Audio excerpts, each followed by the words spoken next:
प्रेम का मोती होगा। ओम शांति, ओम शांति, ओम शांति,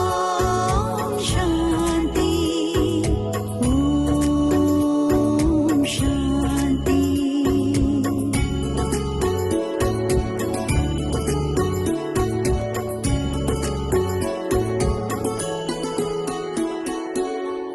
तेरे नाम से मेरी रहबर, मेरी सांसें चलती हैं।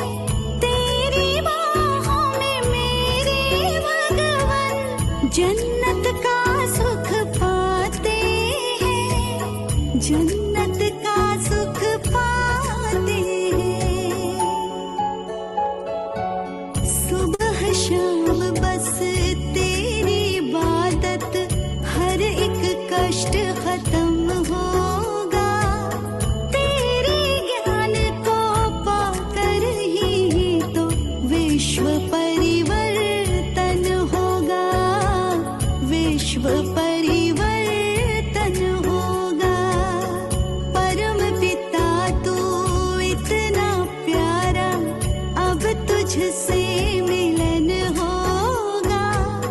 तुझको पाकर इन नैनों में प्रेम का मोती होगा, प्रेम का मोती होगा।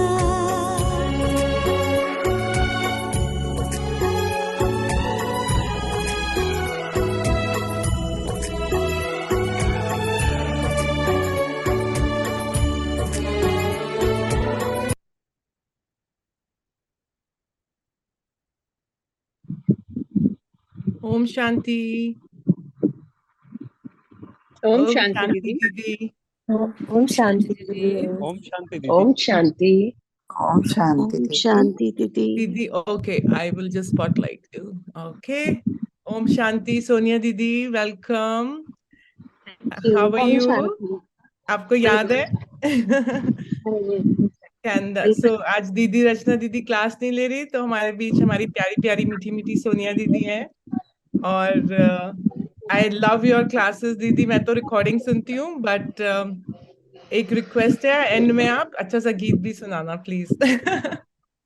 सो ओवर टू सोनिया दीदी। आपकी वॉइस थोड़ी कम आ रही है, इफ यू कैन जस्ट आवाज अभी थोड़ा कम है। I am audible?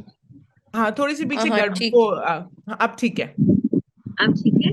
हाँ, आई विल म्यूट एवरीबॉडी। या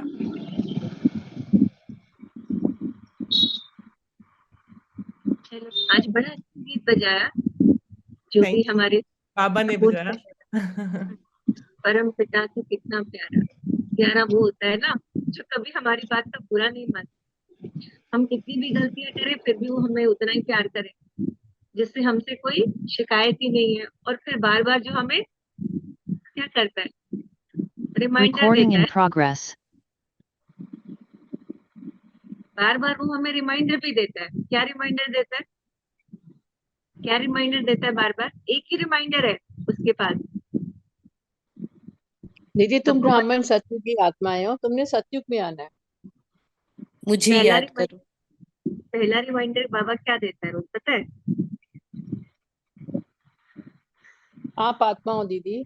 तुम कौन हो, मैं कौन बाबा हूँ? कहते हैं तुम्हारा एक सिंपल सा रिमाइंडर है, जो बिल्कुल तुम्हारी रिकॉर्डिंग से हट गया हुआ है, that you are a pure soul. आत्मा भी नहीं, वो कहता है तुम परम पवित्र आत्मा हो। क्योंकि पवित्रता गई तो फिर आत्मा भी गुम हो गई, और आत्मा गुम हो गई तो दुनिया नर्क बन गई। तो इसलिए बाबा हमको रिमाइंडर देता है that you are a purest soul. तुम सबसे पवित्र आत्मा हो। जैसे माँ को अपना बच्चा बहुत सुंदर लगता है ना, कैसा भी हो, ऐसे बाबा को हम बच्चे हमेशा सुंदर लगते हैं। कैसे भी हो, इम्प्योर हो गए, गंदे हो गए, मैले कुचैले हो गए, फिर भी उसको बहुत सुंदर लगते हैं।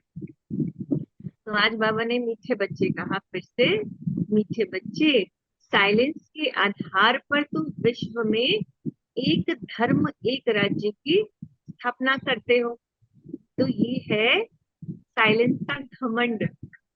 अब बताओ, घमंड तो अच्छी बात नहीं है, पर ये घमंड कैसा है? बाबा कह रहे ये साइलेंस का घमंड है, क्योंकि साइलेंस से दुनिया परिवर्तन होगी, ह्यूज ट्रांसफॉर्मेशन होगा। तुम शूद्र से ब्राह्मण और ब्राह्मण से देवता बनते हो, तो ये साइलेंस का घमंड है। अब बताओ कैसा घमंड है ये? बाबा इसको घमंड मानता है, पर कैसा घमंड है ये? शुद्ध दीदी घमंड। पवित्र है ना, सत्य घमंड है, सत्यता। इस घमंड से इसको फायदा ही फायदा है। इसको बाबा कहते हैं शुद्ध अहंकार। शुद्ध अहंकार। जैसे हम पवित्रता। कहते हैं स्वमान लेते हैं, तब Yes, स्वमान Soma. लेते हैं ना, मैं मास्टर भाग्य विधाता। मास्टर, आपको आवाज क्लियर आ रही है? आवाज क्लियर है? क्लियर है जी दीदी। हाँ जी दीदी। सबको क्लियर है ना आवाज? नहीं तो मैं फैन ऑफ कर दूं। फैन की थोड़ी सी पीछे से आ रही है, नहीं, ठीक है दीदी, इट्स बट ओके। आवाज आ रही है आपकी।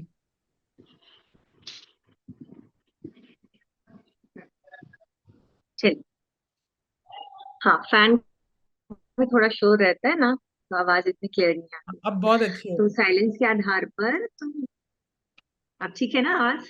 बहुत बिल्कुल तुम परफेक्ट। विश्व में एक धर्म में एक तरह। हाँ जी, व्हाट डिड यू से? कुछ परफेक्ट कहा आवाज। किसी ने? हाँ, वो फैन का शोर होता है ना थोड़ा, तो आवाज थोड़ी सी इसमें मर्ज हो जाती है। तो साइलेंस के आधार पर तुम विश्व में एक धर्म एक राज्य की स्थापना करते हो, ये है साइलेंस का घमंड। घमंड मतलब स्वमान है, मतलब आपको शुद्ध अहंकार है कि जो साइंस नहीं कर पाई वो साइलेंस करेगा, और जो अमीर नहीं कर पाया वो गरीब करके दिखाएगा। तो प्रश्न क्या है? सारी दुनिया अपने आप को शापित कैसे करती है और बच्चे कैसे गिरते हैं? आज बाबा ने एक अनोखा प्रश्न पूछा कि सारी दुनिया ने अपने आप को खुद ही शापित किया है। तो कहते हैं रावण ने शापित किया, पर रावण को तो निमंत्रण खुद ही दिया ना देवताओं ने, है ना? खुद ही कमजोर पड़े तो रावण को रास्ता मिल गया आने का। तो बाबा ने दुनिया ने शापित कैसे किया और बच्चे कैसे करते? तो उत्तर दिया, सारी दुनिया भगवान को क्या कहती है जो बाबा को पसंद नहीं आता? क्या बोलती है? सर्वव्यापी। सर्वव्यापी, अब सर्वव्यापी। सर्वव्यापी, हाँ, तो बाबा कहते सर्वव्यापी हो तो फिर ईश्वर का अस्तित्व रहा ही कहाँ? अगर सर्वव्यापी होता भगवान तो दुनिया में दुख नहीं होता ना। अब तो फिर तुम्हारे सामने तो पेड़ है, उस पेड़ में से ही भगवान को बुला लो। फिर मंदिर में क्यों जाते? तीर्थ क्यों जाते? कण कण में भगवान है तो फिर कण कण में ही बैठ के पूजा करो। फिर भी अतृप्त क्यों है? तो ये सर्वव्यापी कहकर अपने आप को शापित करती है। और बच्चे बाबा बाबा कह, फिर यदि काम अग्नि से स्वयं को भस्म करते तो शापित हो जाते। तो बाबा कहते हैं ना, काम जीत बनो। काम जीत जगत जीत। जिसने काम विकार को जीत लिया उसने स्वयं को जीत लिया। तो शापित हो जाते तो माया का थप्पड़ लग जाता है। बाबा कहते, ए मीठी लाडली आत्माएं, देखो कितने प्यार से बोल रहे हैं ना हमें, मीठी भी और लाडली आत्माएं, यानी कि कितना प्यार आता है उसको हम पर। अब सतो प्रधान बनो, भस्मासुर नहीं। आपको पता है भस्मासुर ने क्या किया? बाबा क्यों कह रहे हैं भस्मासुर ना बनो? क्या किया भस्मासुर ने? नहीं याद है किसी को? जिसने भस्मासुर वरदान दिया उसी के राक्षस ऊपर से। था। भस्मासुर राक्षस था जो जिसके सिर पर हाथ रख देता था वो भस्म हो जाता था। उसने सबको दुखी किया हुआ था। तो श्री कृष्ण ने, अब शायद विष्णु जी ने उसे डांस करवाया, उसका हाथ ही अपने सिर पर रखवा कर अपने आप को उसने भस्म कर लिया। हाँ, भस्मासुर उसको अपना डांस से अपना हाथ अपने सिर पर रखा और अब खुद ही भस्म हो गया। एक्चुअली उसने बहुत कठोर तपस्या की शंकर की, और शंकर से वरदान लिया कि मैं जिसके सर पर हाथ रखूं वो भस्म हो जाए। अब इतनी तपस्या करके मांगा भी तो क्या मांगा? तो शंकर ने तथास्तु कहा, भोलेनाथ कहा जाता था उनको। तो उसने कहा तो अब तो मैं ट्राई आप पर करूंगा। शंकर ने कहा, मैंने तुमको वरदान दिया और तुम मुझ पर आजमाना चाहते हो, है ना? ये तो बड़ा दुष्ट ठहरा ना। दुष्ट को कुछ भी दो फिर भी दुष्टता ही करेगा। तो वही बाबा कहते ना कि तुमको क्या किया तुमने? काम अग्नि पर बैठते ही क्या बन गए? एकदम जड़जड़ी भूत, यानी बुद्धि को पत्थर पड़ गए। और गलत गलत नहीं नजर आता, तो फिर अपने आप को तुमने खुद ही शापित कर लिया, क्योंकि काम अग्नि पर चढ़कर हम फिर क्या बने, देवता से मनुष्य और मनुष्य से शूद्र बन गए। शूद्र है ना, गिरे हुए लोग, छोटी सोच वाले लोग, वो बन गए थे। तो बाबा कह रहे हैं कि तब तुमको माया का थप्पड़ लगता है, एक तो सर्वव्यापी कहने से, और दूसरा काम अग्नि पर बैठकर क्या करते हो, अपने आप को ही भस्म करते रहते हो। तो इसलिए अब सतो प्रधान बनो, भस्मासुर नहीं बनो, उससे तुम खुद ही जल जाओगे। ओम शांति। बच्चे जानते हैं हम अभी अंधियारे से रोशनी में जाते हैं, तो कलयुग को घोर अंधियारा कहते हैं। घोर अंधकार यानी मनुष्य को मनुष्य दिखाई नहीं देता, सब चोर नजर आते हैं, एक दूसरे को सब गलत नजर आते हैं, तो अंधकार हो गया ना। तो चंद्रमा की रोशनी ऐसी है जैसे सूक्ष्म वतन। अब बाबा ने ये कंपैरिजन क्यों किया चंद्रमा का सूक्ष्म वतन से, पता है? सूक्ष्म वतन को बाबा ने चंद्रमा से कंपेयर क्यों किया, नहीं पता? अरे शांति हाँ या और शीतलता, शांति और हाँ, शीतलता। कोई भी आंसर जो आपकी बुद्धि के अनुसार आए ना, तो बोल दिया करो, तो कई बार शांति ठीक और भी हो जाता शीतलता का प्रतीक, शांति और शीतलता का प्रतीक। है। बिल्कुल बिल्कुल। जब चंद्रमा आता है, हाँ, जब चंद्रमा आता है तो वो आगमन होता है कि अब सब शांति में सो जाओ, तुम्हारे सोने का टाइम है ना। चंद्रमा एक अलार्म है, चंद्रमा ऐसी लाइट है जो क्या करती है, आपको रिमाइंड कराती है कि अब तुम रेस्ट में चले जाओ। और चंद्रमा हमारी आंखों को ठंडक देता है, चुभता नहीं है। तो वैसे ही सूक्ष्म वतन का क्या है अलार्म, अब तुम यहाँ आए हो तो सो जाओ, यानी अनकॉन्शियस हो जाओ। इसलिए चंद्रमा से बहुत अच्छा कंपैरिजन किया बाबा ने, तो चंद्रमा की रोशनी जैसा सूक्ष्म वतन जो हमें अलार्म देता है कि अब यहाँ आकर रेस्ट में आ जाओ, अब रात हो गई, अब सो जाओ। सूर्य निकलता है तो उसकी गर्मी हो जाती है ना, वो आप डायरेक्ट सूर्य को आंखों से देख नहीं सकते, जब वो उफान पे होता है, जब सर पे आता है सूर्य तो आप उसको देख नहीं सकते। तो शीतल चंद्रमा शीतलता देता है। अब ये लाइट तो इन आंखों के लिए है, आत्मा को भी आंखें हैं। आत्मा की आंखें कैसी हुई, आत्मा कैसे देखती है? क्या आप आंखें बंद कर लो तो आपको तो कुछ दिखेगा ही नहीं, और आत्मा तो कैसे देखेगी? अब बाबा ने क्यों कहा आत्मा को आंखें मिलती है? बुद्धि की आंखें है ना दीदी। बिल्कुल, यानी आत्मा विजुलाइज करती है, एग्जैक्ट तो वो नहीं देखती, पर आत्मा सोचती है, आत्मा में सोच की बुद्धि है, यानी वो मन बुद्धि की आंखों से देखती है। तो आत्मा जानती है बरोबर, अभी बेहद के बाप को भी जानते हैं, और इन आंखों से ब्रह्मारथ जिसमें शिव बाबा प्रवेश करते हैं उनको भी जानते हैं। तो तुम बच्चों को पहचान हुई है, ये पहचान कब हुई? जब बाबा जब बाप सन्मुख आकर मिला, है ना। ब्रह्मा तो सन्मुख ही था, पर शिव बाबा जब सन्मुख आया और रथ में प्रवेश किया तब हमको पता चला। तो नंदीगण भागीरथ भी कहते हैं, किसको किसको कहते हैं? नंदीगण, ब्रह्मा बाबा। नंदीगण भागीरथ दोनों नाम शिव बाबा ने ब्रह्मा बाबा को दिए, ब्रह्मा बाबा ने स्वयं को नहीं दिए। शिव बाबा ने जब उसमें प्रवेश किया तो बोला ये मेरा नंदी भी है और ये भागीरथ भी है। भागीरथ ने, हाँ, भागीरथ ने गंगा लाई ना धरती पर, धरती की प्यास बुझाने के लिए, प्यासी आत्माओं को की तड़प मिटाने के लिए उसने गंगा खींच के लाई धरती पर। तो ब्रह्मा भी शिव को खींच के लाया ना धरती पर, आया ना, तो वो स्वर्ग को लाने का निमित्त बना। और नंदी मतलब जो शिव कहता है पहले वो नंदी सुनता है। तो इसलिए नंदीगण हमेशा बैल को दिखाते हैं, भागीरथ में मनुष्य को दिखाते हैं, ये शंकर का चित्र दिखाते हैं, समझते हैं इनसे गंगा आई, कहते हैं ना वो जटाएं होती है और जटाओं से फिर गंगा निकली, बोलते हैं ना जटाओं से गंगा निकली। तो बाबा बोलता है जटा से गंगा कैसे निकलेगी भला, है ना। देवी देवता भी हो तो भी जटा में इतनी बड़ी गंगा कैसे आएगी? तो तुम ब्राह्मणों को सभी शास्त्रों आदि का ज्ञान है, सभी वेदों ग्रंथों उपनिषदों आदि का तुम सार समझाते हो। वो सार नहीं जो शास्त्रों में लिखा है, वो सार जो बाबा ने बताया, बहुत सिंपल सा सार है। तो परंतु सब वेदों शास्त्रों के सार को समझ रही है अनपढ़, और ही तीखे कुएं से तीखे जाते हैं। अनपढ़ आगे, पढ़े हुए भरी ढोएंगे। अब बाबा ने ये, बाबा का तात्पर्य क्या है इसके आगे? अब हम तो ये जानते हैं कि पढ़े लिखे के आगे अनपढ़ भरी ढोते हैं, उनकी नौकर और गुलाम बनते हैं।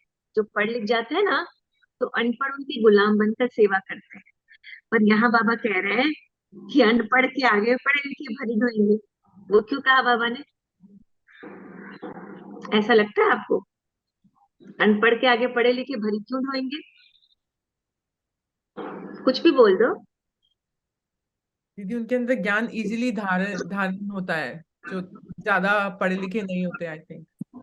क्योंकि बाबा गरीब निवाज है ना, वो गरीबों को, जो जिनके पास धन होता है वो स्वार्थ में भी आ जाते हैं, उनको माया भी, उनको घमंड हो जाता है। सबसे पर बड़ी पढ़े बात है लिखे, वो सेवा कर, सेवा सेवा का सबसे बड़ा। पर पढ़े लिखे अनपढ़ों के नौकरी क्यों करेंगे भला? ये क्यों बोला बाबा ने भरी ढोएंगे? अब पढ़ा लिखा कोई अनपढ़ की नौकरी क्यों करेगा? नहीं समझ आया ना? चलो, ये मुझे तो बाबा क्या करता है, मैंने तो पढ़ी भी नहीं मुरली, कल मुझे समय नहीं मिला, अब जस्ट रैंडम पढ़ रही हूँ, तो साथ साथ समझ आ रहा है। अब बाबा का मतलब ये है कि आप जो अनपढ़ हो, वो दुखी होते हैं ना, अब उनके पास तो कुछ है ही नहीं है, तो बाबा को सिक और दिल से प्यार करते हैं। और पढ़े लिखे जो हैं वो उतने काम में बिजी हैं, वो इतना समय नहीं दे पाते ज्ञान को, धारणाओं को, ठीक है, क्योंकि उनके लिए इस दुनिया में ही स्वर्ग है। तो क्या होता है, वो अनपढ़ तीखे चले जाते हैं ज्ञान धारणा में, और सतयुग में क्या करते हैं, हाई पोस्ट पे चले जाते हैं। हाई पोस्ट समझे ना, राजा रानी बन जाते हैं, या बड़े सेठ सेठानी बनेंगे। अब अनपढ़ जो पढ़े लिखे हैं वो उतना टाइम नहीं दे पाते, और उनकी पोस्ट फिर वहां कम हो जाएगी, प्रजा बनकर वो फिर उनकी सेवा करेगी, तो भरी ढोएंगे ना वो। क्लियर हुआ ना? क्लियर हुआ ना? तो वो वो जो आत्मिक यहाँ ज्ञान में, आत्मिक ज्ञान में नहीं पीछे समझ रह आया कि जाता। वो जो नेक्स्ट बर्थ है जब होगा उनका, तो जो पढ़े लिखे होंगे, क्योंकि वो ज्ञान में भी और योग में भी और ज्ञान में भी ध्यान नहीं देंगे, तो वो फिर सतयुग में आकर वो उन्हीं अनपढ़ों के, मतलब आपका कहने का मतलब कि वो दास दासियां बनेगी। You mean that? बिल्कुल बिल्कुल, यानी आत्मिक ज्ञान ज्ञान में में। जो हाँ, ज्ञान में चल रहे हैं। पर अब देखो, जिसके पास पैसा भी हो, शौहरत भी हो, नाम भी हो, वो इस दुनिया के भी सुख छोड़ना नहीं चाहता। रेयर होते हैं कोई ऐसा निकल आए, पर मैक्सिमम छोड़ना नहीं चाहते, छोड़ नहीं पाते, या संसार छोड़ने नहीं देता, तो वो इतना कर नहीं पाते ना। तो बाबा ने कहा फिर वही पढ़े लिखे उनकी सेवा करेंगे जो अनपढ़ आगे निकल गए। अब मेरी लौकिक में बहन भी है ना, तो मतलब बहुत माल मिल्कियत है उनकी, अपने बड़े बड़े स्कूल्स हैं, she is a director, chairperson, तो बहुत बड़ा स्टाफ है उसके अंडर काम करता है, बाबा के ज्ञान में भी चलती है, पर मुरली सुनने का उसको टाइम नहीं मिलता, या फिर योग का। तो मैं उसको बोलती हूँ कि तुम्हारी जो धारणा है ना, फिर तुमको वहां हो सकता है प्रजा बनना पड़े, हो सकता है। तो उसने कहा, कोई बात नहीं, यहाँ तो मुझे समय नहीं मिलता, यहाँ तो हम है ना राजा, वहां बन जाएगी नौकर। यानी पता रहता है कि हमारे पास समय नहीं है इस ज्ञान युग के लिए, तो फिर वहां पद से गिरना पड़ेगा। तो भक्ति मार्ग के कर्म कांडों को जानते हैं, मनुष्य वानप्रस्थ अवस्था में गुरु करते हैं, फिर वे बैठ उनको शास्त्र आदि सुनाते हैं, वे समझते हैं इनसे परमात्मा के पास जाने का रास्ता मिलता है। जैसे कोई पहाड़ी है ना, कहाँ से भी ऊपर चढ़कर जाना है, परंतु ऐसे तो है नहीं कि तुम जो कुछ जानते थे अब सब कुछ जान गए हो। तुम जो कुछ नहीं जानते थे, कुछ नहीं मतलब अपने आप को ही नहीं जानते थे। अब बाबा ने कहा एक आत्मा को जानने से, एक बाप को जानने से सब जान गए। यानी ज्ञान का सार इतना ही है कि तुम आत्मा हो, और तुम्हारा परम पिता से घनिष्ठ संबंध है, तुम उसके बच्चे हो, और उसको याद करने से तुमको बड़ा वर्षा मिलेगा। बस इतना ही ज्ञान है। बाकी तो बाबा बहलाने के लिए मुरली को बड़ा करता है, बाकी तो सार यही है कि तुम आत्मा हो और मैं तुम्हारा बाप हूं, मुझे याद करो।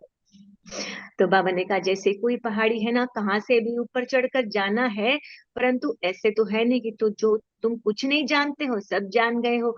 कुमारियों द्वारा ही परमपिता परमात्मा ने क्या किया, भीष्म पितामह आदि को ज्ञान बाण मरवाए। भीष्म पिता को क्या था, घमंड था ना अपनी शक्तियों का, पर फिर ज्ञान की बाण की शैया पर सोना पड़ा और धराशायी होकर गिर पड़े। तो बाबा ने कहा तुम ज्ञान गंगाएं, ऐसे भीष्म जो ना कहते ना एक कठोर जो व्रत लेकर बैठे रहते, हम तो ऐसा हिलेंगे ही नहीं, करेंगे ही नहीं, उनको भी तुमने धराशायी किया। दुनिया इन बातों को नहीं जानती, जगदम्बा सरस्वती कुमारी है। कुमारी मतलब अविवाहिता, यानी जो विकार में गई नहीं। बड़े बड़े पंडित सरस्वती सरनेम रखते हैं, कहते हैं ना ज्ञानेंद्र सरस्वती, तुम्हारा नाम क्या है, तुम्हारा नाम, मेरा नाम है विजय सरस्वती, यानी सरस्वती सरनेम लगाते हैं। तो बाबा ने कहा वास्तव में ज्ञान सागर से निकली हुई ज्ञान सरस्वती मम्मा है। बरोबर अभी कन्याओं में ताकत जास्ती आती है क्योंकि वे उल्टी सीढ़ी नहीं चढ़ी है। पुरुष जब शादी करता है ना तो क्या होता है, आजकल क्या होता है ना, जब शादी करता है पुरुष तो सारा मोह किस में जाता है, पत्नी में चला जाता है ना। तभी तो अभी क्या कहते हैं, माँ कहती है कि बेटा की शादी की तो समझो वो पराया सा हो जाता है, तो फिर पत्नी ही इसको प्यारी लगती है सबसे, और उसके बाद बच्चों में मोह चला जाता है। तो बाबा ने कहा फिर माँ बाप आदि सबसे मोह निकल कर स्त्री के मुरीद बन जाते, फिर बच्चा पैदा करते तो उनमें मोह चला जाता। तो अभी बाबा कह रहा है तुम सबसे नष्टो मुहा बनते हो, भल तुम्हारे बच्चे हैं, भल तुम्हारा पति है या पत्नी है, तो भी तुम्हें क्या पता है, अब इन सबसे मोह हटाकर एक बाप से दिल लगाना है। कन्याएं तो पवित्र होती हैं, वह तीर्थ आदि नहीं करती क्योंकि है ही पवित्र। तो मनुष्य तीर्थों पर जाते हैं, क्या करने जाते हैं, क्या करने जाते हैं, तीर्थों पे क्या करने जाते हैं। पुण्य दीदी अपनी कमाने जाते मनोकामना दीदी। के लिए, लौकिक में तो अपनी मनोकामना पूरी करने के लिए जाते हैं, लौकिकता। जो वानप्रस्थी होते हैं तीर्थों पे जाने का एक औचित्य होता है उनका, मेन क्या, हमारे पाप कट जाए। तीर्थों में भी ना सबसे शिरोमणि तीर्थ गाया गया है क्या, गंगोत्री यमुनोत्री, कहते हैं ना गंगोत्री यमुनोत्री, प्राण निकले तो गंगा के घाट पर निकले, बोलते हैं ना हमारे जब प्राण निकले तो गंगा के घाट पर निकले।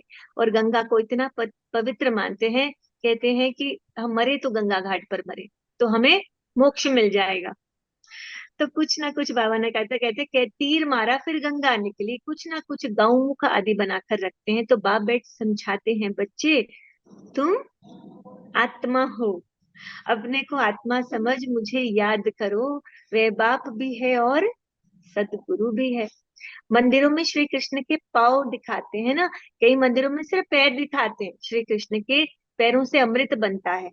शिव बाबा को तो अपने पैर है नहीं क्योंकि उनको शरीर ही नहीं है, तो फिर चरणों की धूल बने, है ना, जिसका शरीर ही नहीं है तो पैर कहाँ से होंगे। तो बाबा कहते हैं बच्चे तुमको शिव बाबा के चरणों की धूल नहीं बनना है, क्योंकि क्यों नहीं बनना धूल, बाबा के पाँव ही नहीं। पैर ही नहीं हाँ है ही है। नहीं तो धूल कहाँ से बनेंगे दीदी। और बाबा के भक्ति में, भक्ति में, भक्ति में गाया करते थे ना, मैं तुम्हारे पैरों की धूल, हाँ मैं बाबा नीच के पैर खलकामी, बैठते हैं हम। मैं नीच कामनी।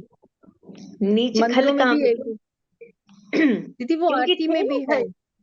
हाँ जी, एक कहा आरती जो गाई जाती है उसमें भी ये वर्ड्स आते थे, मुझे याद ओम है जय पूरी जगदीश भक्ति। हरे, ओम जय जगदीश हम्म, हरे में आता है ना। जी।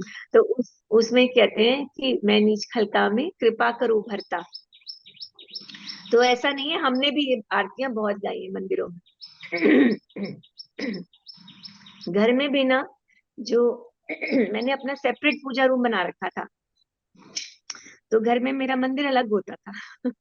तो ये आरती मैं भी बहुत गाती थी, पता। और नीच खलकामी का मतलब मालूम नहीं था, ये नीच खलकामी होता क्या है, बस पता था आरती है तो गानी है। मैं नीच खलकामी और कृपा करो भरता, तो मुझे अपने चरणों की दासी बनाकर रख लो। तो यानी कृष्णा की इतना प्रेम था हमें। इस भाग्यशाली रथ में शिव आया है, भक्ति मार्ग में शिवो हम कहने वालों पर फूल आदि चढ़ाते। ये सब है भक्ति मार्ग की रस्मो रिवाज। अर्थ कुछ नहीं समझते, कहते हैं स्त्री को लिंग की पूजा नहीं नहीं करनी चाहिए। आपने सुना था भक्ति मार्ग में ऐसा कोई ऐसा सुना था कि स्त्री को शिवलिंग की पूजा नहीं करनी चाहिए? ना दीदी, ऑलरेडी उल्टा है, हम स्त्री तो लोग हर ही करते सोमवार ज्यादा। को या हर मंडे को शिवलिंग पे जल चढ़ाते थे, व्रत रखते थे। ऐसा सुना नहीं ऐसा दीदी, हमने नहीं सुना। अब बाबा कह रहे हैं तो कहीं ना कहीं तो ऐसा होगा प्रथा होगा, कि पहले स्त्री होता को। होगा जरूर। हाँ, क्योंकि बाबा ऐसे बात तो नहीं करेगा ना, बाबा ने कहा है तो ऐसा बहुत जगह होगा रिवाज कि स्त्रियों को हम्म शिवलिंग। मैंने भी सुना था एक बार बचपन में, तो कहते थे कि शिवलिंग को टच नहीं करती लड़कियां, ऐसे बोलते थे। जब मैं ऐसे ना जल चढ़ाती थी ना, वो धतूरा बेल वो सब फूल वूल लेके जाना, और फिर शिवलिंग को ना ऐसे पकड़ना, मैंने ऐसे गले से लगाना, ऐसे हाथ लगाना। तो मुझे किसी ने बोला, पंडित ने, लड़की शिवलिंग को हाथ नहीं लगाते लड़कियां। मैंने कहा अच्छा। तो शादी के बाद जब प्रेग्नेंट हुई तो भी मंदिर में गई, तो कहते जो प्रेग्नेंट औरतें हैं वो शिवलिंग, वो शिव के मंदिर में नहीं जाती है। तो ऐसी बातें सुनी सुनी दीदी तो है धीरेन मैंने भाई भी। कुछ कहना चाहते हैं। धीरेन भाई हाँ ने जी। हैंड रेज किया है। क्या किया? ओम धीरेन भाई ने शांति। हाथ रेज।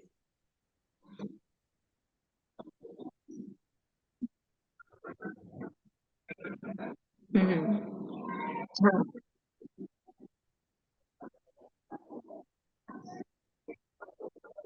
हम्म हम्म, हाँ, टच नहीं कर सकते ना, क्योंकि वो और एक कहते हैं चीज कि। दीदी, हम्म। और एक चीज दीदी, घर में जो पूजा घर होती है उसमें हम शिवलिंग को नहीं रख सकते। हाँ, ये भी सुना है मैंने कि घर में जो शादीशुदा है, ब्याहता है, वो घर में नहीं ऐसे शिवलिंग रख सकते हैं, पर जो नहीं, जीवामृत उसकी करते पूजा हैं। नहीं, शिवलिंग को ऐसे नॉर्मली घर में नहीं रखते, मंदिरों में होती है।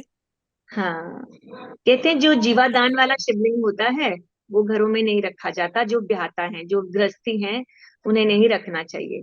तो दोष लगता है। देखो कहीं ना कहीं कनेक्शन है कि शिव पवित्रता का सूचक है, और अपवित्रता में उसको नहीं रखा जाता। तो परमपिता परमात्मा कल्याणकारी है, क्योंकि वो सिर्फ कल्याण ही करता है। वास्तव में उनकी पूजा तो बहुत होनी चाहिए, और बाबा कहता मुझे पूजा तो चाहिए ही नहीं। शिव कल्याणकारी एक ही है, वही पतित से पावन बनाता है, सबका कल्याण करता है। ऐसा नहीं होता कि भक्ति में हमको चैन नहीं मिला। देखो जब भी मंदिर जाते हैं या जब पूजा के लिए बैठते हैं, है ना, चाहे आरती गाते हैं, सुकून तो मिलता ही था ना तब भी, सुख चैन तो मिलता ही था, नहीं तो कोई पूजा क्यों करे। वो बाबा आपको रियलाइज कराता है, वो शांति की अनुभूति कराता है, क्योंकि हम भक्ति मार्ग में और आगे बढ़े, है ना, नहीं तो फिर भक्ति भी छूट जाती है हमारी। जो पहले नंबर में लक्ष्मी नारायण थे, वही 84 जन्म लेकर पतित बन गए, और उनके बीच के जन्मों का किसी को पता नहीं। सिर्फ सतयुग के पहले जन्म का पता है, और राम सीता के जन्म का पता है। आगे इतना बड़ा जो गैप हुआ ना, वो कहाँ गए, क्या बने, शायद उन्हें खुद भी नहीं पता। तो सब पतित हो गए। सतो प्रधान से सतो रजो में, रजो तमो में सब आ गए हैं। यानी इस समय सब तमो प्रधान है, और फिर तमो है। सबका कल्याण करने वाला एक ही बाप ठहरा। इस समय मनुष्य सब पतित बने हैं। पहले आने से ही पतित नहीं होते हैं, पहले तो पावन होते हैं ना। जब आत्मा नई नई आती है, वो प्योरेस्ट फॉर्म में होती है। जैसे आपने आजकल देखा होगा ना कि साधु संतों का बहुत नामाचार है। जैसे अभी आजकल एक बागेश्वर धाम भी बहुत चले हुए हैं है ना, उनको बड़े मानते हैं लोग, कहते हैं भूत भगाते हैं और टोना टोटका दूर करते हैं। सुना है आपने बागेश्वर धाम? नहीं। छोटा सा लड़का है, वो दरबार लगाता है, बहुत बाबा बड़े बड़े। बागेश्वर। हाँ, बाबा बागेश्वर धाम। वो छोटा सा ही लड़का है, छोटी एज का। वो उसने कहा कि मुझे रियलाइज हुआ कि मेरे अंदर वो पावर है, वो दैवी शक्तियां हैं, कि मैं दूसरों के दुख दूर कर सकता हूँ। और ऐसा हुआ भी, काफी लोगों को रियलाइज हुआ। तो अब तो बड़े मिनिस्टर, फिल्म स्टार सब जाते हैं वहां। तो ये आत्मा क्या होती है ना, प्योर आत्मा उतरी है, नई नई, तो शक्तियां रहती है ना उनमें। इतनी देर तो बाबा के पास बैठ कर आए। तो कोई भी सन्यासी आदि कह ना सके कि हम एवर पावन इस शरीर द्वारा तुम आत्माओं से बोल रहा हूँ। कोई नहीं कह सकता कि मैं परमात्मा बोल रहा हूँ। बाप ही कह सकते हैं, कहीं बाबा बाबा कहकर भी फिर क्या हो जाते। स्टार्ट में बदल बोला ना बाबा बाबा कहते हैं, फिर भस्मासुर बन के अपने आप को ही फूक देते हैं। क्या कर देते हैं, फूक कर स्वाह कर देते हैं। माया थप्पड़ लगा देती है तो अपने को भस्म कर देते हैं। सचमुच जलाते नहीं अपने आप को, पर अपना भाग्य जला देते हैं। अब आप कहोगे विकार में गिरे, काम अग्नि पर गए तो जलेंगे तो नहीं, शक्ल वैसी ही रहेगी, शरीर भी वैसा रहेगा, पर क्या होगा, भाग्य जल जाएगा। मीठे मीठे बच्चे, तुम मेरी संतान हो, तुम ब्रह्मांड में रहते हो, वहां तुम अशरीरी हो, इसलिए कोई संकल्प विकल्प नहीं चलता। जब आत्मा शरीर में आती तो संकल्प चलता, बिना शरीर के तो आज भी नहीं सकती, इसलिए तो शरीर ढूंढती है। फिर पाठ में आते हो, ये भी ड्रामा हुआ, अभी तुम्हारी प्रारब्ध खड़ी है, अभी तुम हो त्रिकालदर्शी। त्रिकालदर्शी क्यों? क्योंकि तुमको भूत भी पता चल गया, वर्तमान तो पता ही है, और भविष्य भी पता है। क्या है भविष्य आपका? आप सबका भविष्य क्या है जानते हो? देवी देवी देवता। देवता दीदी।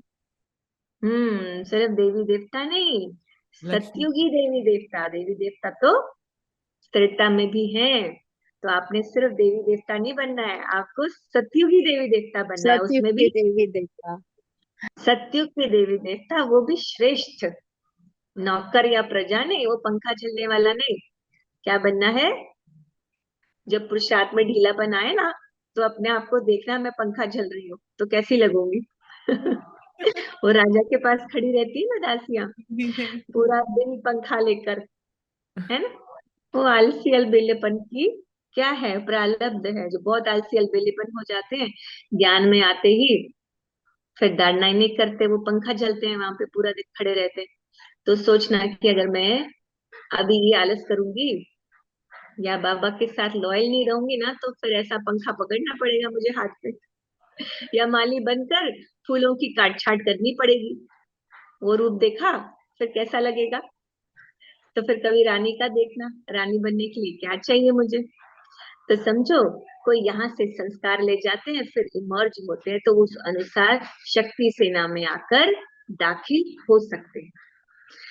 ये लड़ाई वालों का मिसाल है, उनमें कोई बड़ा होने से ही मिलिट्री में दाखिल हो जाते हैं। कोई को यहाँ आना होगा तो संस्कार जो ले जाते हैं उस अनुसार अच्छे घर में जाकर जन्म लेते हैं। जो शिव बाबा का बन गया ना, तो अच्छी ज्ञान योग धारणा की। अब अकाल अगर तो मृत्यु होगी, शरीर छोड़ दिया समय से पहले, तो दुर्गति नहीं हो सकती उसकी। कहाँ जाएगा, कहाँ जाएगा? ये ज्ञान में इतनी वैल्यू है, ये ज्ञान इतना प्रॉस्पेरस है, ये ज्ञान इतना भारी है कि सुन लिया और बाबा को अपना बना लिया तो फिर बहुत बड़े घर में जन्म होगा। तो बाबा ने कहा बड़े अच्छे घर में जाकर जन्म लेते हैं, फिर ऐसे संस्कार वाले छोटे बच्चे भी यहाँ आते हैं। अभी देखा होगा आपने ब्रह्म कुमारी में छोटी छोटी कन्याएं बाबा का ज्ञान सुना रही है, छोटी छोटी कन्याएं मुरली पढ़ रही हैं, देखा कभी आपने? 8-8 साल की बच्चियां मुरली पढ़ रही हैं, कभी सुना? यूट्यूब में आता है, तो देखा। यूट्यूब में हाँ, यूट्यूब में भी दिखाया ना, छोटी छोटी कन्याएं सफेद साड़ी पहनकर मुरली सुना रही हैं और बाबा का ज्ञान सुना रही है ना। तो ये वही तो है।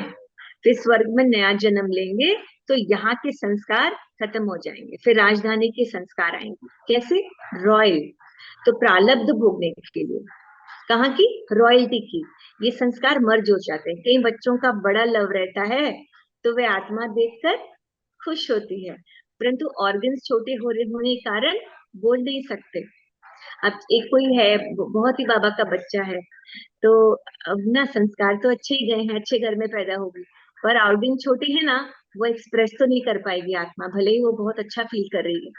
बड़ा होने से संस्कार इमर्ज होते जाएंगे। बाप कितनी बातें समझाते हैं, परमपिता परमात्मा है तो पिता से वर्षा जरूर मिलना चाहिए, वही स्वर्ग का रचता। कल्प कल्प पहले भी बाबा ने तुम कहा कि तुमने वर्षा लिया था, इस समय पर ही बेहद के बाप से क्या मिलता है? निहत का वर्षा। स्वर्ग तो हमको बाद में मिलेगा, अभी हमको क्या मिल रहा है? अतीन्द्रिय मिलता है? सुख दीदी, अतीन्द्रिय बहुत सुख। बहुत सुख मिल रहा है अब हमें। अभी मैंने प्रैक्टिकल देखा मेरे अपनों में ही, बहुत सारे जो बाबा के बच्चे बने, पर बाबा के बच्चे बनकर फिर लाइन से हट गए मतलब बिजनेस में पैसा कमाने में और बड़ा बनने में इतना बिजी हो गए। पर आज मैं उनकी हालत देख सकती हूँ कि कहीं से भी खुश नजर नहीं आते। हर वक्त चेहरा ऐसे मुरझाया हुआ, जैसे मुंह पे 12 बजे हुए। भल पैसा बहुत कमा रहे हैं, पर फिर भी खुशी नहीं। अतीन्द्रिय सुख शांति तो दूर नहीं की है, बात, सुख नहीं खुशी दिखता, नहीं है। कहीं से खुशी नहीं दिखती। अभी मैं अपनी कजन के घर गई थी ना, M3M गोल्फ स्टेट में, बहुत महंगा अपार्टमेंट लिया उसने, and she is working really hard, cafe पे कैफे खोलती जा रही है। पर सारा दिन बाबा की बच्ची बनी और अब तो कहती है ना मेरा मुरली पढ़ा जाता है ना योग लगता है, और आप मुझे प्लीज एक योग की कमेंट्री भेज देना। बहुत रिक्वेस्ट किया उसने कि आप मुझे अपने योग की कमेंट्री का ना एक ऑडियो दीदी जरूर भेज दिया करना, मुझे बहुत अच्छा लगता है आपसे योग जब आप कराते हो तो थोड़ा मतलब बैठता है दिल में। यानी कि आत्मा जब खाली होती है तो कुछ भी मिल जाए वो चीजें उसको सुख नहीं दे सकती, है ना। पैसा तो कागज के टुकड़ों समान उड़ जाएगा, कुछ सालों की बात रह गई। तो तुम हो पारस बुद्धि बनते हो, तुम्हारे महल आदि भी बहुत क्विक बनेंगे। क्विक मतलब ऐसे नहीं साल लग गया, क्विक बनेंगे। क्यों? वहां पर क्या होगा? दीदी वहाँ पे साइंस और विश्वकर्मा। टेक्नोलॉजी बहुत बहुत हाई लेवल पर होगी ना सतयुग में। हाँ, आप अभी देख नहीं रही हो। अभी आप देख रहे, कभी वीडियो में देखा है सब रेडीमेड आ रहा है, कबर्ड आ रही है, वो क्लोज भी हो जी जाती है और खुल भी जाती है ना। जी वो जी। चाइना, जापान के लोगों ने, चाइना ने बनाया फोल्डेबल, एवरीथिंग फोल्डेबल। यानी छोटा सा आपका बेड भी अंदर घुस गया, आपका डाइनिंग टेबल सब सिमट गया, जगह बन गई, और जब आपको चाहिए तो डाइनिंग टेबल खुल गया, है ना। आपका बेड डबल हो जाता है। यानी वो सब चीजें, अब टेक्नोलॉजी देखो ना कितनी एडवांस होती जा रही है, तो और 10 सालों में कितना एडवांस होगा टेक्नोलॉजी, और वही टेक्नोलॉजी सतयुग में काम आएगी। तो हमारे विश्व का मालिक बनाने के लिए बाबा हमको पढ़ा रहा है। 1 सेकंड में जीवन मुक्ति देता है, तो 1 सेकंड में बाप इसमें प्रवेश। तो क्या 1 सेकंड में बाप इनमें प्रवेश नहीं कर सकते? बाबा ने कहा तुमको आत्मा का ज्ञान मिलते ही जीवन मुक्ति का वरदान मिला, तो बाबा ने 1 सेकंड में ब्रह्मा में क्या प्रवेश नहीं कर सकता?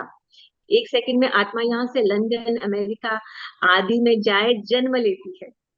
अब कोई इंडिया में शरीर छोड़ेगा और उसके प्रारब्ध है फॉरेन में जाना, तो क्या उसे समय लगेगा? क्या वह उठेगी आत्मा इतना ट्रेवल करके? सेकंड को आ जाएगा, सेकंड में। तो कितना छोटा स्टार, पुनः जन्म तो जरूर मानेंगे। तुमने कितने पुनर्जन्म लिए हैं? 84 जन्म में जरूर आना है। तो बिल्कुल ही पतित शुद्र बुद्धि है वे, आकर फिर से स्वच्छ बुद्धि बनते हैं। अगर आपका मन खुश रहता है ना, अगर आपके चेहरे पर मुस्कुराहट बनी हुई है, अगर आपको दुख परेशानियां प्रभावित नहीं करती हैं, तो समझ लेना आपकी आत्मा पवित्र हो रही है। आपकी आत्मा पवित्र के हाई लेवल पर है। ये जांचने का एक टेक्निक है। और अगर आपको परेशानियां बड़ी दिखती हैं, मन खाता है, उदास रहता है, परेशान रहता है, मुस्कुराहट कभी कभी आती है, तो सोचना लेवल कम है, प्योरिटी का लेवल कम है, 50% से बिलो है। तो बाबा कहते तुम ही तो हो मन मना भव, तो तुम्हारी आत्मा स्वच्छ हो जाएगी। बाकी दिव्य दृष्टि की चाबी बाबा के पास है। तो मनुष्य से देवता बनते हो इसलिए बच्चों को भी ताज दिखाते, नहीं तो छोटे बच्चों को ताज नहीं होता, वे प्रिंस ही देखते हैं। माताएं साक्षात्कार में देखती हैं, हम जाकर क्या बनोगे? माताएं क्या देखती हैं? क्या देखती हैं? जो नहीं बनने वाले ना, वो महाराजा महारानी जो नहीं बनने वाले, वो सतयुग के गेट के आगे अपने आप को विजुलाइज कर ही नहीं पाते। आपने कभी किया विजुलाइज सतयुग का गेट, सतयुगी दुनिया विजुलाइज की कभी? किस जी किसने दीदी की है? करती हूँ। किस किसने की है? जिसने की है हाथ तो बोल दो किया कि दीदी। हमने विजुलाइज। जी सबने दीदी करी है। करते हैं दीदी, करते हैं। हाँ, एक किसी को मैं कमेंट्री में सतयुगी दुनिया का विजुलाइजेशन करा रही थी ना, तो मैंने बोला कि तुमको दिखा सतयुग? कहती नहीं, मुझे सिर्फ गेट दिखा, आगे तो मुझे दिखा ही कुछ नहीं, क्योंकि मेरी बुद्धि क्लीन नहीं हुई अभी, तो मैं उस गेट के अंदर जा ही नहीं पाई। तो ये भी बाबा भी जो है ना, वो प्योरिटी की फॉर्म देखता है। तो फिर आदत पड़ जाएगी, विचार सागर मंथन तुम बच्चों को करना है, राइट क्या है रॉन्ग क्या है, अपने को आत्मा निश्चय करना है, मैं ब्राह्मण हूँ। तो बाबा ने कहा ब्राह्मण के शरीर द्वारा खाएंगे ना, जैसे श्राद्ध करते हैं तो ब्राह्मणों को बुलाते हैं कि ब्राह्मणों में आकर हमारे पूर्वज खाएंगे, इससे समझती है पति की आत्मा को बुलाया है।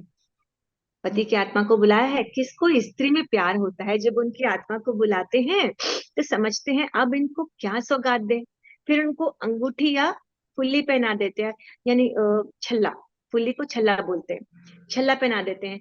तो आत्मा शरीर को नहीं आ सकती, वास्तव में आत्मा कोई आती भी नहीं है, ये सब ड्रामा में नूद है। क्यों नहीं आती आत्मा ब्राह्मणों में?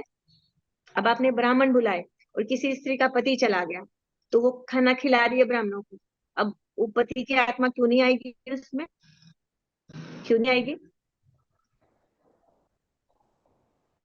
दूसरे नहीं जन्म होता। ले लेते ना। आत्मा तो खाना नहीं खाती, क्यों? आत्मा नहीं किसी खाती दूसरे, वो तो किसी दूसरे उसमें चले गई है ना, आत्मा यस खाना has तो taken नहीं खाती। another, has taken दूसरे gone into जन्म another में body.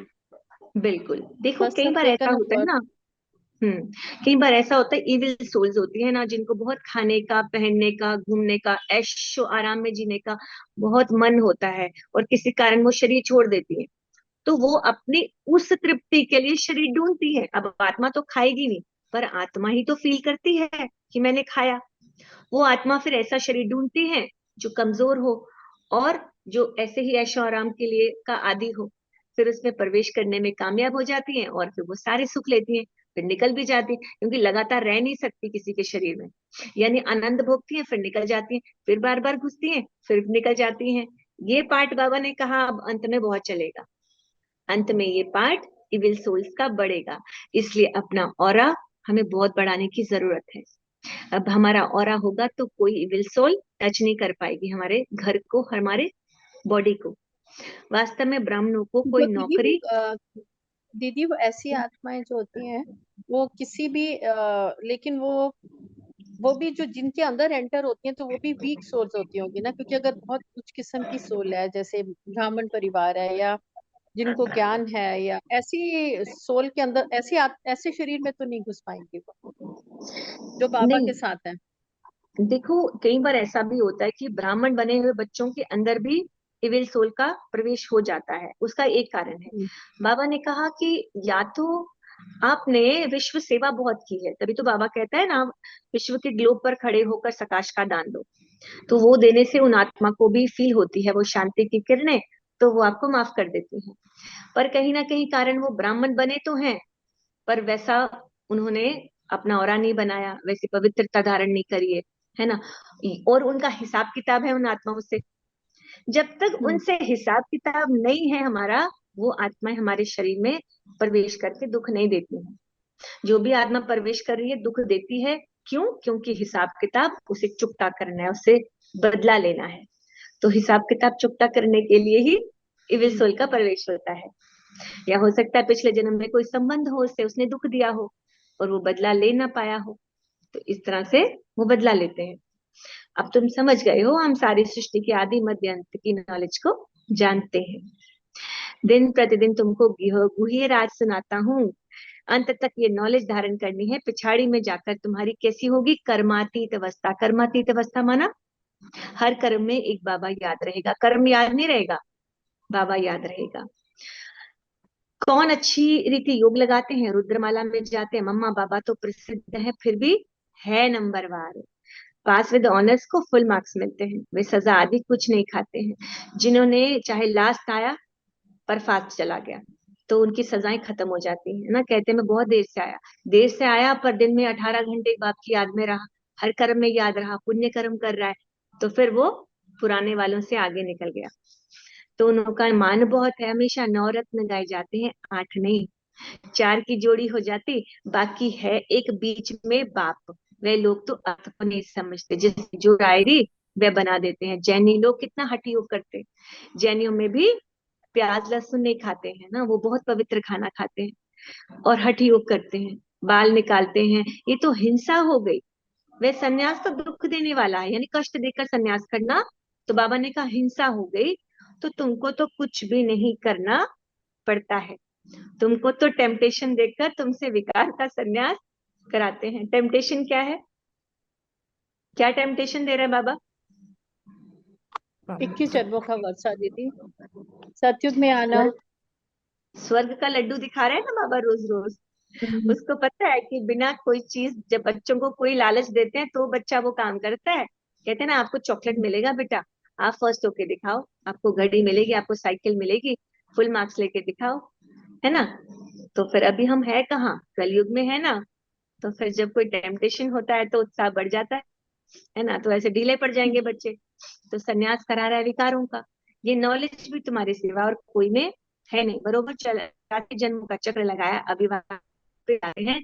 जितना योग में रहेंगे उतना उतना क्या बनेंगे? जितना योग में रहेंगे उतना आबाद उतना बनेंगे ना। उतना पावन बनेंगे। योग में जितना रहेंगे उतना पावन बनेंगे, और जितना पावन बनेंगे उतना बड़ा पद मिलेगा, और इस जन्म के भी दुख छू नहीं पाएंगे। तो याद में रहते और सर्विस करते रहे। देखो, दुख और सुख में क्या अंतर है? दुख और सुख में क्या अंतर है? फीलिंग का अंतर है। दुख तब महसूस होता है ज्यादा जब हम उससे ज्यादा फील करते हैं। एक इंसान को पूरा दिन खाना ना दिया जाए, वो दुख में ही मर जाता है कि पूरा दिन मैंने कुछ नहीं खाया, मैं सुबह से भूखा हूँ, मुझे चक्कर आ रहे हैं, भले ना आ रहे हो, पर मैं तो बीमार पड़ जाऊंगा। और दूसरा कह रहा है ये तो बहुत बढ़िया हुआ, एक दिन खाना नहीं मिला, चलो बॉडी डिटॉक्स हो जाएगी। है ना, शरीर क्लीन हो जाएगा, बहुत बढ़िया है। और कमजोरी एक दिन ना खाने से होती नहीं किसी को। तो ये क्या है? फीलिंग है। दुख को फील कितना कर रहे हैं हम। तो बाबा की ज्ञान से हमारे करने की जो एबिलिटी है वो खत्म हो जाती है, और सुख को फील करने की एबिलिटी बढ़ जाती है ना। थोड़ी सी हवा चली तो बहुत मजा आने लगता है। अरे वाह, कितनी ठंडी हवा चल रही है, बहुत मजा आ रहा है, बहुत अच्छा लग रहा है ना। तो आपको घर ही स्वर्ग लगने लगता है। तो मोस्ट बिलेवेड बाप है जिससे 21 जन्मों के लिए सुख का वर्षा मिलता है। अच्छा, मीठे मीठे से खिलते बच्चों प्रति माता पिता बाप दादा का याद प्यार और गुड मॉर्निंग।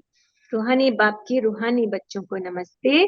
हम सब रूहानी बच्चों की रूहानी बाप दादा को याद प्यार गुड मॉर्निंग नमस्ते। शुक्रिया बाप दादा, शुक्रिया मीठे बाबा, शुक्रिया मेरे बाबा, शुक्रिया मेरे बाबा, शुक्रिया। तो आज बाबा ने होमवर्क क्या दिया? आज बाबा ने होमवर्क क्या दिया? कर्मातीत बनने की रेस करनी है। अब योग तो आ गया, बार बार बाबा याद आता है, पर कर्म करते करते भूल जाते हैं उसे।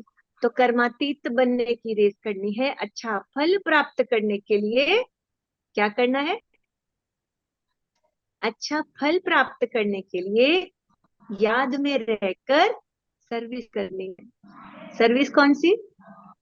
कौन सी सर्विस कह रहा है बाबा? कौन सी सर्विस करनी है? नहीं पता?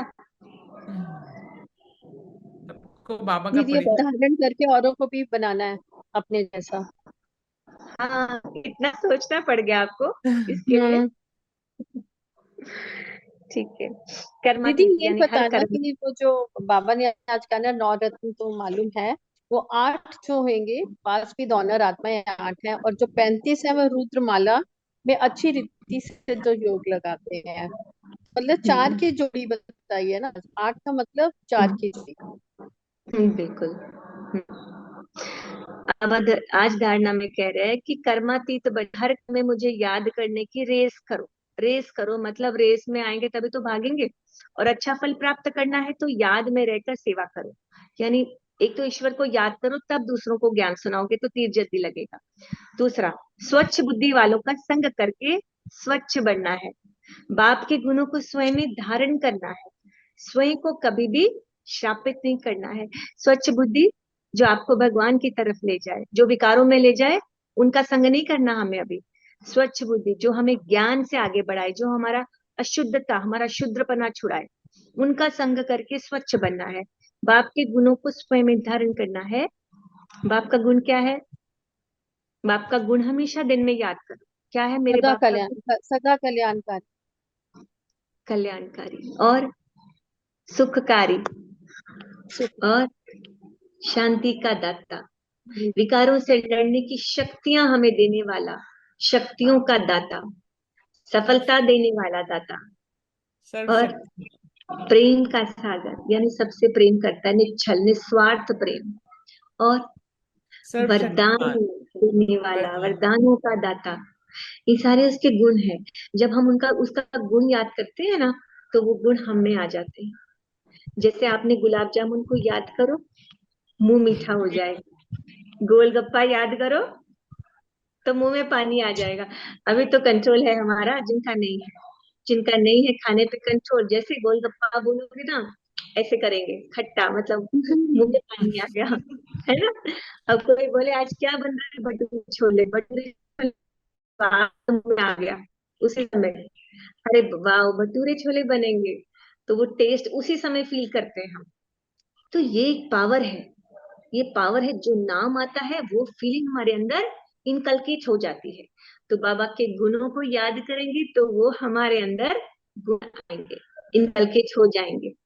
ठीक है, तो श्रापित नहीं करना, हाँ, भस्मासुर नहीं बनना। आज वरदान क्या दिया? इच्छा मात्रम अविद्या की स्थिति द्वारा मस्त दाता बनने वाले ज्ञानी तो आत्मा भव। यानी अगर आप ईश्वर से कुछ नहीं मांगते हो, सिर्फ निस्वार्थ सेवा करते हो, तो आपके मन में अगर कोई संकल्प आता भी है ना, तो वो पूरा हो जाता है। मांगना नहीं पड़ता, क्योंकि मांगना, बाबा कहते हैं मुझे मांगना, मेरे बच्चे मांगे तो शौक नहीं है। खाली तुम सोचो, संकल्प करो, तो वो प्राप्त हो जाता है। छात्र अविद्या नहीं मांगना, चाहिए भी तो अपने आप प्राप्त होगा। तो मास्टर दाता, क्योंकि हम दाता के बच्चे हैं ना, तो मास्टर दाता है, तो ज्ञानी तो आत्मा भव। तो उनको मान नाम शाम की भी इच्छा नहीं रहती। जिनकी इच्छा मात्र अविद्या है ना, वो नाम मान शान की भी इच्छा नहीं करती कि कोई मुझे सम्मान दे। स्लोगन, अपने मन बुद्धि संस्कारों पर संपूर्ण राज्य करने वाले ही स्वराज्य अधिकारी हैं। जिसने अपने मन बुद्धि पर कंट्रोल कर लिया, लगाम खींच ली, तो सारा बॉडी, सारे ऑर्गन्स उसके कंट्रोल में आ जाते हैं, है ना। तो जो अपने अधिकार कर लेता है, वो संसार पर भी अधिकार कर सकता है। जिसने अपने पर अधिकार कर लिया ना, तो संसार करना, यानी संसार को अपना बनाना कोई बड़ी बात नहीं है। फिर सारा संसार अपना हो जाता है। ओम शांति। ओम शांति। ओम ठीक थैंक है, यू दीदी। अब तो आप आज की मुरली दीदी अब आप मेडिटेशन कराओगे कि? करा दो दीदी। अच्छा चलो ठीक है। दीदी कह रही थी कि वो म्यूजिक की आवाज नहीं आ पाती आपको, तो आज हम क्या करते हैं ना, पिकनिक मनाते हैं सतयुग में। ठीक है ना। बाबा कह रहे हैं भस्मासुर बन के शापित नहीं करना। और जैसे मैंने बोला आपको कि हम जो विजुलाइज करते हैं वो हमारी क्वालिटी इनकलकेट होने लगती है। तो अगर हम सतयुगी दुनिया और देवी देवता को विजुलाइज करेंगे, तो आज पूरा दिन आपको रॉयल्टी फील होगी अपने आप में। हाँ सत्युग ठीक की है। सैर, सत्युग की सैर करा दो। हाँ दीदी आप सतयुगी दुनिया। दीदी आप गीत शेयर करोगे तो सुनाई नहीं देगी, पर आप खुद गाओगे तो हमें सुनाई देगी। चलो पहले हम योग करते हैं, फिर 2 लाइनें आपको सुनाएंगे। ठीक है। ठीक है दीदी, ठीक है। कोई म्यूजिक प्ले करेगा पीछे, हाँ, वो मैं बैकग्राउंड। कर देती हूँ दीदी। मोनिका कह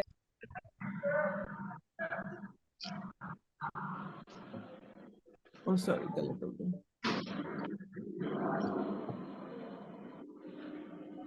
अच्छा,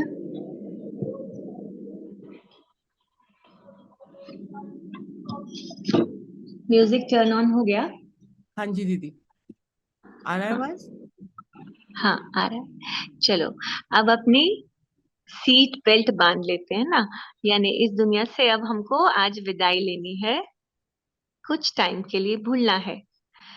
तो मैं आत्मा, मेरा ये शरीर, पहले तो मैं ये देख रही हूँ मैं कहाँ बैठी हूँ, अपने घर के इस हिस्से में, इस चेयर पे या बेड में, जहां भी बैठी हूँ, आज मुझे छोड़कर एक बहुत खूबसूरत सैरगाह पे जाना है, एक पिकनिक स्थल पे जाना है जो बाबा ने मेरे लिए बनाया है, हम सबके लिए बनाया है।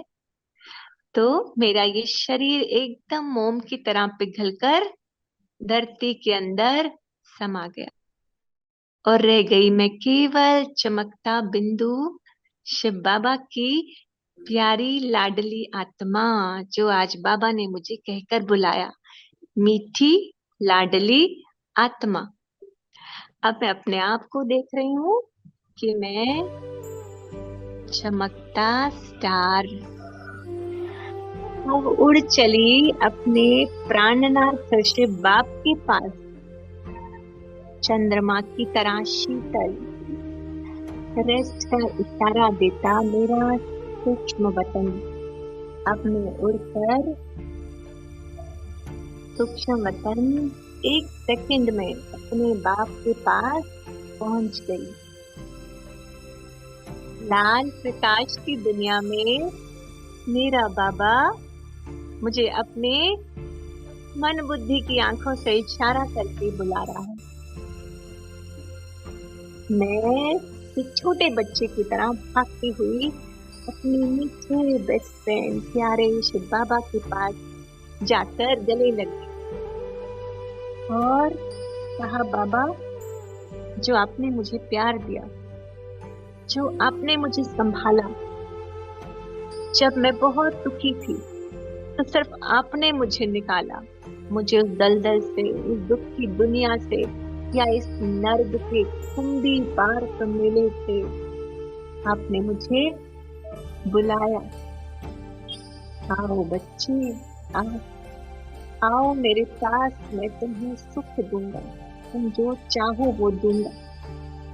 बाबा मुझे देखकर मुस्कुरा रहा है और अपने पवित्र किरणों से मुझे नहला धुलाकर साफ कर रहा है और कह रहा है कि तुमको तो मैं आज, तुम तो चाहते हो सत्युगी दुनिया में जाना, उसके लिए तैयार तो कर दूं। तो बाबा मुझे नहला रहा है, मुझे स्नान करा रहा है।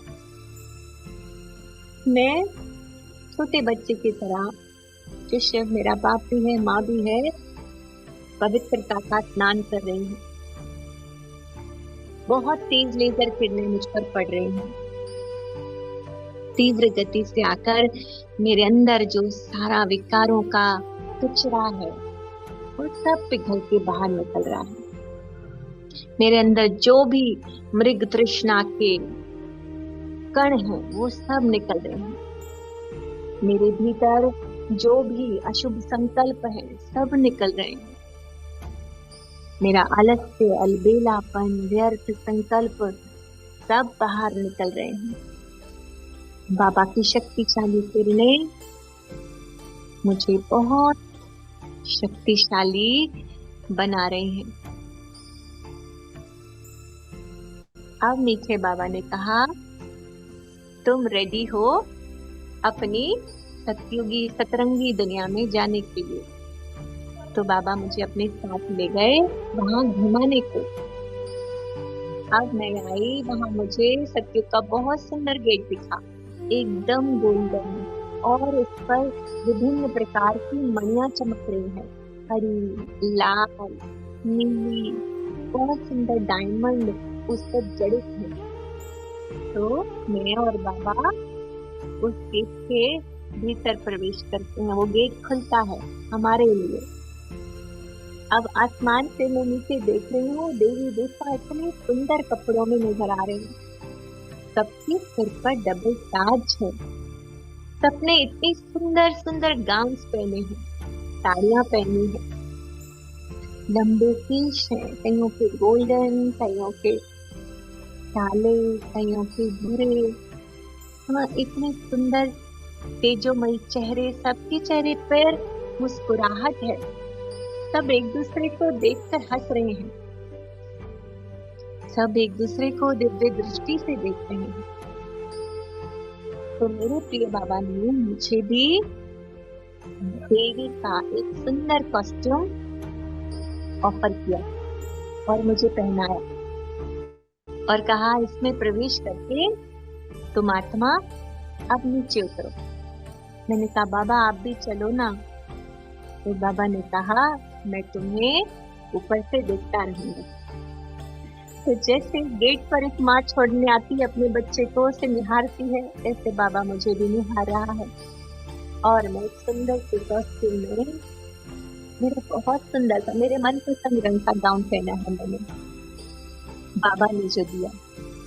और मेरे लंबे केश हैं गोल्डन कलर के, मेरे सिर पे हीरो जड़े से एक लाइट सा क्राउन है, हल्का वजन में, पर देखने में बहुत भव्य और सुंदर।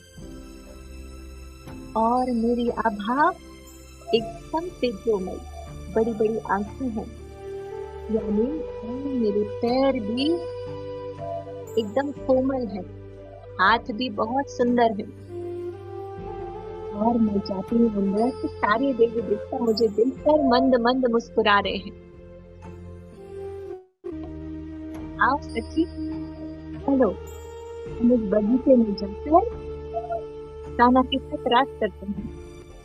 हम सब अपने अपने विमान पर बैठे, मैं बाबा को ना कंठों से देख रही हूँ और बाबा हमें देख रहा है, इशारा कर रहे जाओ आनंद लो। तो मैं पुष्पक विमान जो हंस की शेप में है, बहुत हीरे लगे हैं, उस पर बैठ गई। लंबे बाल हवा में झूल रहे हैं और उसकी लटें मेरे फेस पर आ रही हैं। या वो जो भी देवता बना हो, वो देवता मेरे सिर पर मुकुट है। तो मैं पहुंच रही हूँ, अब सबके विमान उड़ रहे हैं। विमान, आसमान एकदम साफ है, पवित्र है, शुद्ध हवा बह रही है। और हम सब उतरे एक सोने के टीले पर। वहां सारी चारों तरफ मखमली घास है और एक बड़ी सी क्यारी है, यानी गोल्ड रंग का डिजाइन बना है, उससे सारे रंग बिरंगे फूल से उसकी खूबसूरती को बढ़ा रहे हैं। उस फूलों के गोल गोल गुंबज में हम उसके अंदर जा रहे हैं। वो भूल भुलैया फूलों से बनी हुई है। तो हम सब खेल रहे हैं और धीमी आवाज में हंस रहे हैं। और बाहर हमने देखा कि कृष्ण का विमान आया, वो था सुंदर सा काला, बड़ी बड़ी आंखों वाला, इतना प्यारा। वो भी उस बगीचे में उतरा। उसके उतरते ही सब उसकी इर्द गिर्द हो लिए और सब जो देवी राजधानी के कलाकार थे, उन्होंने मृदंग बजाना शुरू किया। कोई ढोल बजा रहा है, कोई नगाड़ा, कोई झंझना, सब वहां पर म्यूजिक इंस्ट्रूमेंट बजना शुरू हो गए। चिड़िया भी एक बहुत मीठी ध्वनि में गा रही हैं गीत में। और कृष्ण और हम सब गोला बनाकर एक क्यारी के नीचे, यानी चारों तरफ उसके फूल ही फूल है और बीच में एक फाउंटेन है, उसमें से रंग बिरंगी रोशनियां निकल रही हैं तीरों से टकराती हुई। और हम सब हाथ में हाथ डाले के गिर्द गोल गोल घूम रहे हैं, हंस रहे हैं, नाच रहे हैं। और बाहर आकर घास के मैदान पर सब बैठ गए और सब जो दासियां हैं वो हमें डाइनिंग टेबल की तरफ आने का आग्रह करती हैं। और सुंदर सा डाइनिंग टेबल सजा है, हीरों से जड़े हुए सोने का और कांच की नक्काशी है, बहुत खूबसूरत कुर्सियां हैं। हम सब बैठ गए और सब दासियां हमारे लिए सीधी रस परोस रही हैं। मैं बाबा को देख रही हूँ बार बार कि बाबा आओ ना, कितना मजा आ रहा है, आप भी आओ ना। तो बाबा ने मन बुद्धि से इशारा किया कि दुनिया सिर्फ तुम्हारे लिए, मैं तुम्हें देखकर बहुत खुश हो रहा हूँ। तो मैंने बाबा को मन ही मन आई लव यू बोला। और अब हम सब शुभ रस का आनंद ले रहे हैं। सब देवी देवता इतने सुंदर कपड़ों में बैठे, देवियां भी बैठी हैं और शुभ रस पी रही हैं, बहुत डिलिशियस बहुत ही टेस्टी, मुंह में जाते ही उसका स्वाद मिश्री समान घुल रहा है। और फिर 56 प्रकार के फल वहां सुसज्जित हैं, मिष्ठान, मिठाइयाँ, यानी खट्टा मीठा सब स्वाद है वहां पर। तो दासियां सबको परोस रही हैं और हम बड़ी रॉयल्टी से एक एक खाद्य पदार्थ को अपने मुख में आता हुआ अनुभव कर रहे हैं। तब बहुत ही अच्छा अनुभव है। अब हम सब खाने के बाद रॉयल्टी से उठे और एक दूसरे को गले लगकर मिले और अपने अपने विमानों में बैठकर फिर से उड़ चले। और बाबा को मैंने बोला, अब तो आ जाओ बाबा, मेरे ऊपर आ जाओ, मेरा ताज बनकर। तो बाबा मेरे सर पर ही खड़े थे और सामने मैंने देखा विमान से उड़ते झरना बह रहा है, बहुत, उसके पीछे सोने का पहाड़ है और सूर्य की रोशनी से टकराते हुए जैसे असंख्य सितारे जगमगा रहे हैं, जैसे करोड़ों सूर्य चमक रहे हैं उस पानी की मीठी झील के ऊपर। और मैं जब उसके नीचे देखती हूँ तो मुझे रंग बिरंगी मछलियां नजर आ रही हैं, जगह जगह पानी के बहुत सुंदर तालाब मैं देख रही हूँ, नीचे फव्वारे ही फव्वारे हैं रंग बिरंगे रोशनियों से, और पानी के अंदर भी हीरे अपनी सतरंगी छटा बिखेर रहे हैं। बहुत सुंदर अनुभव है, इतने सुंदर महल चमक रहे हैं नीचे। मैं देख रही हूँ विमान से नीचे एक से एक बड़े बड़े महल है सब। मैंने बाबा से पूछा, बाबा इनमें से आपकी इस लाडली बच्ची का महल कौन सा है? पापा ने कहा, जो तुम्हें चाहिए वो तुम ले लो, पर इसके लिए तुम्हें पुरुषार्थ करना है। बड़ा महल चाहिए ना, तो तुम्हें मेरी याद का बल और सेवा का बल भरना है। मैंने कहा, जी बाबा, जो आप कराएं, जो आप दिखाएं।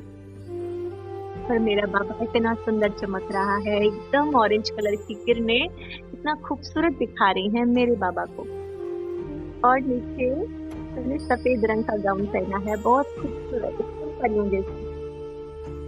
और अब बाबा ने इशारा किया कि आओ अब घर चलना है, यहाँ तो तुमको 2500 वर्ष रहना ही है, पर अब तुम अपना पुरुषार्थ करो।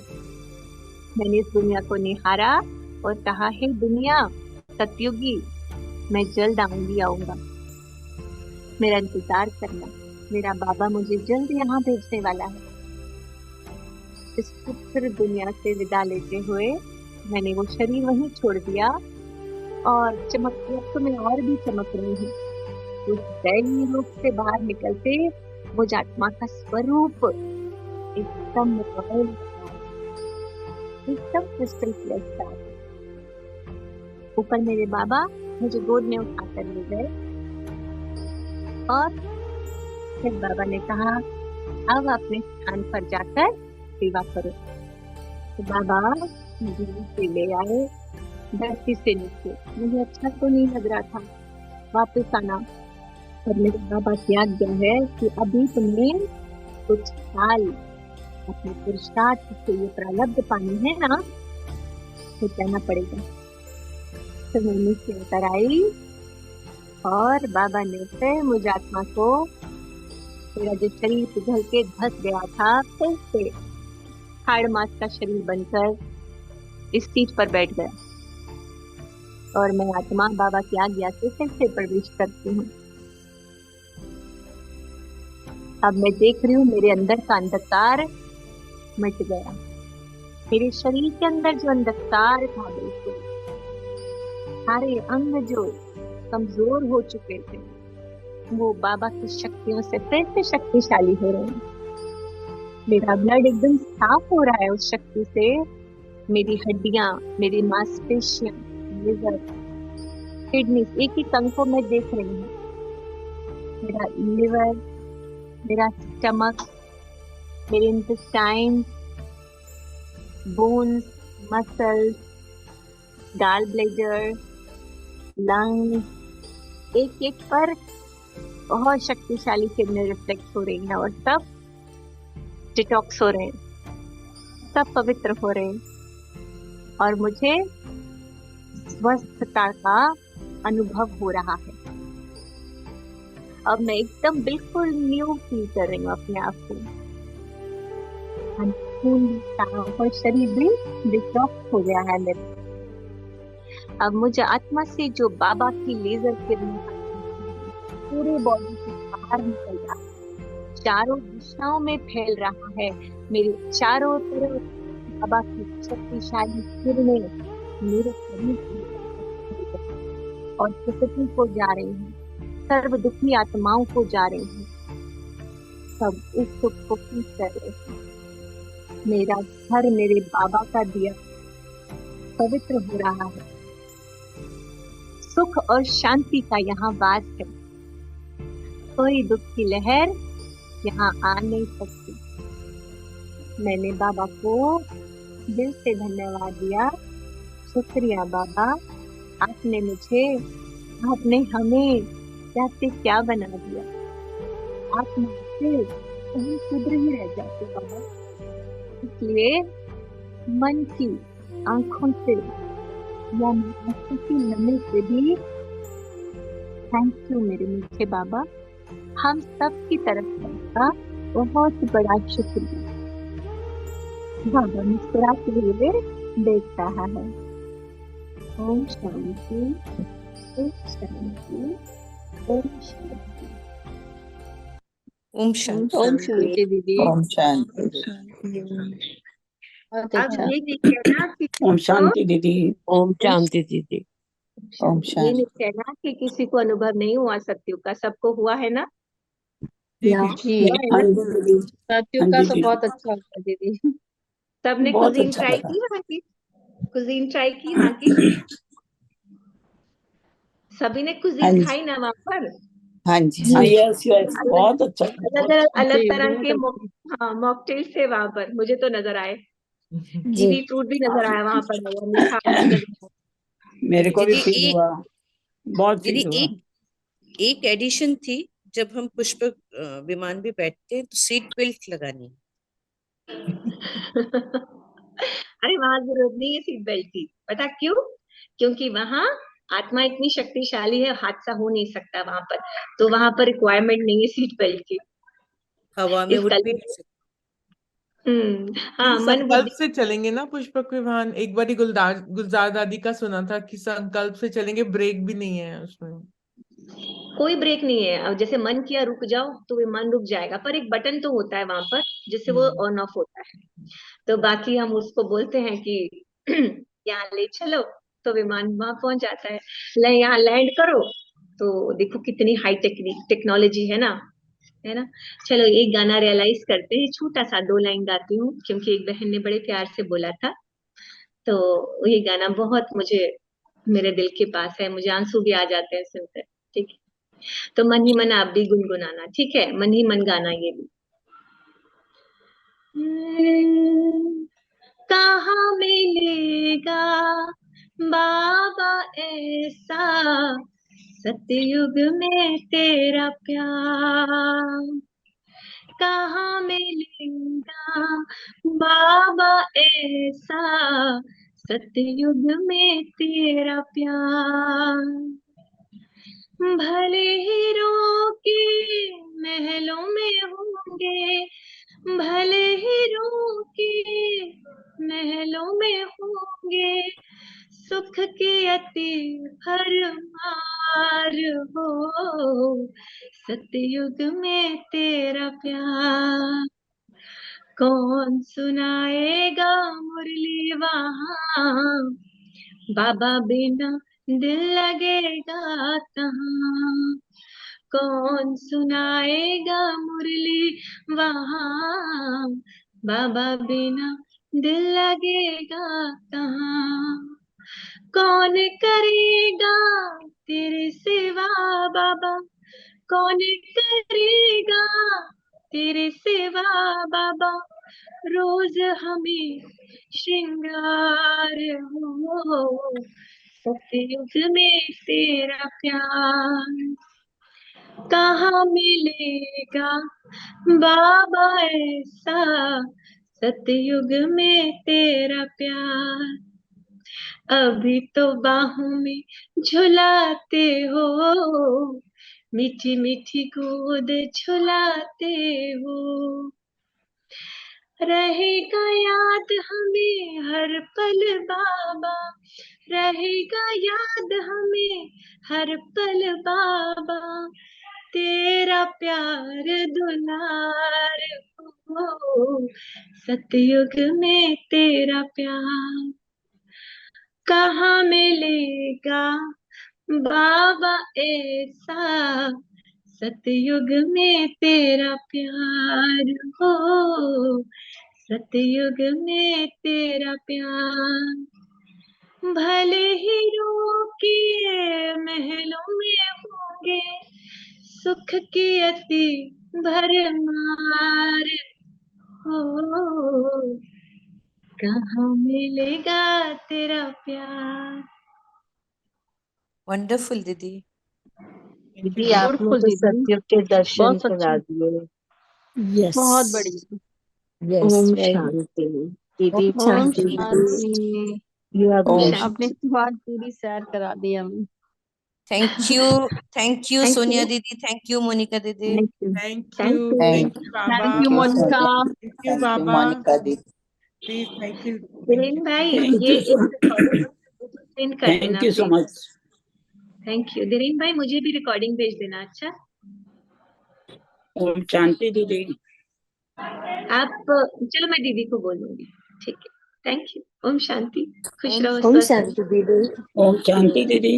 हाँ हाँ हाँ जी, धीरेन भाई,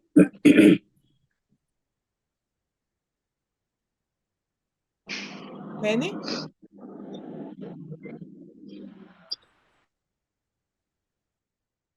आपने सब भेजा था, एक बार आपने भेजा था। ठीक है, मैं चेक कर लूंगी। ठीक है, थैंक यू। जो इन्होंने सहयोग दिया सुनने में और हर कार्य में, सबको बाबा ने वरदान दिया है। आज जो भी सेवा कर रहे हो ना आप लोग, चाहे सुनने की हो, चाहे बीच में इन्वॉल्व होने की हो, चाहे सहयोग हो, ये सब आपका सहयोग काउंट हो रहा है। ठीक है, ओम शांति दीदी। थैंक यू शांति दीदी। बाबा। थैंक यू दीदी।